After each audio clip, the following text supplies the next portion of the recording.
A lot of times we talk about what's your IQ. What's your IQ?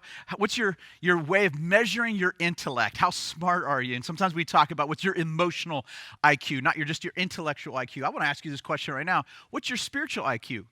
What's your ability spiritually to tap into God's wisdom? If I want to be rich in anything, I want to be rich in my spiritual wisdom.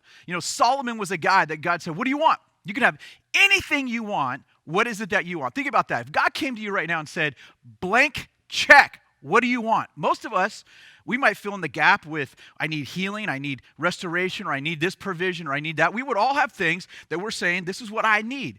Solomon says, "I want wisdom." And God says, "Because you asked for wisdom, here's my promise. Not only will I give you wisdom, but I'm going to bless you with riches and abundance," because it's often wisdom is the gateway into those riches.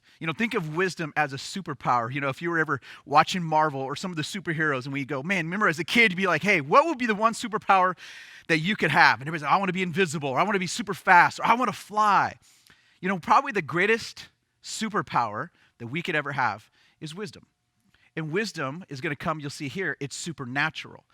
And God says you can have that. And when you have supernatural wisdom, your spiritual IQ is off the charts. You begin to approach life, see things differently than the world around us and others. And it always leads to a place of life.